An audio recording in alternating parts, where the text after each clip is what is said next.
माता सीता के जन्म की कथाएं। क्या आप जानते हैं माता सीता के जन्म की कहानी? रामायण में माता सीता और प्रभु श्री राम को विशेष रूप से पूजा जाता है। श्री राम जी के जन्म के बारे में सभी जानते हैं, लेकिन माता सीता का जन्म रहस्य है।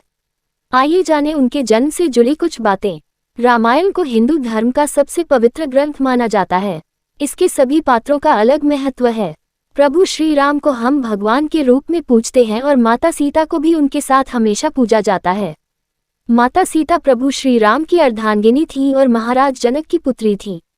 उन्हें लक्ष्मी जी का अवतार भी माना जाता है और ऐसा कहा जाता है कि जब विष्णु जी के अवतार के रूप में भगवान श्री राम ने धरती पर अवतार लिया, तब माता सीता ने लक्ष्मी के अवतार के रूप में जन्म लिया।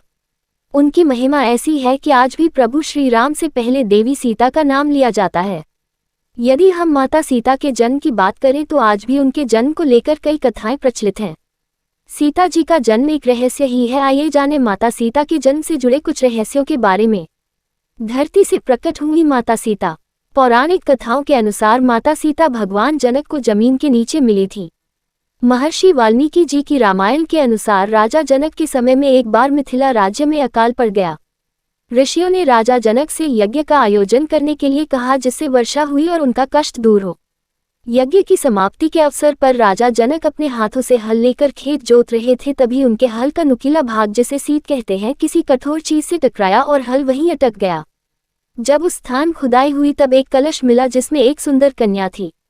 राजा जनक ने उस कन्या को कलश से बाहर निकाला और उसे अपनी पुत्री के रूप में स्वीकार किया। जनक की पत्नी उस समय निसंतान थी, इसलिए बेटी को पाकर वो अत्यंत प्रसन्न हुई। चून की हल के उस हिस्से से टकराकर माता सीता मिली थी, जिसे सीत कहा जाता है, इसलिए ही उनका नाम सीता रखा गया। वही जनक पुत्री के रूप में उन्हें जानकी कहा गया। क्या रावण की बेटी थी माता सीता? यदि माता सीता के जन्म की बात करें तो एक और प्रचलित कथा है जिस पर शायद ही यकीन हो।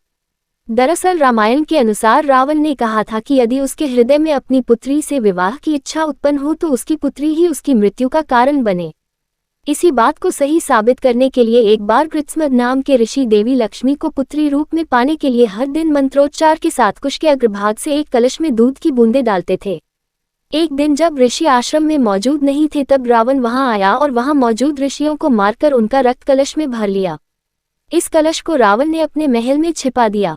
उस समय रावण की पत्नी मंदोदरी उस कलश को लेकर बहुत उत्सुक थी।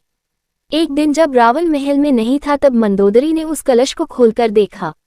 मंदोदरी कलश को उठाकर उसमें रखा हुआ रक्त पी गई, जिससे वह गर्भवती हो गई। मंदोदरी का यह भेद किसी को पता ना चले, इसलिए वह लंका से बहुत दूर अपनी पुत्री को कलश में छुपाकर मिथिला भूमि में छोड़ आई। इस प्रकार सीता जी का जन्म हुआ और वो रावण की पुत्री होने के साथ उनकी मृत्यु का कारण भी बनी।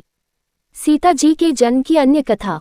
देवी सीता के जन्म की तीसरी कथा वेदवती नाम की एक ब्राह्मण कन्या से संबंधित है, जिसका उल्लेख ब्रह्मवैवर्त पुराण में मिलता है।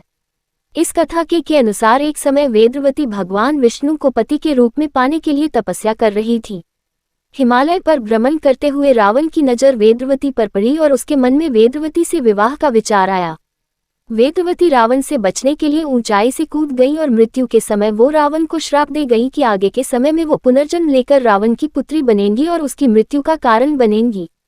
माता सीता का जब जन्म हुआ तब अपनी मृत्यु के भय से रावण ने उसे धरती पर एक कलश में रखकर गाड़ दिया।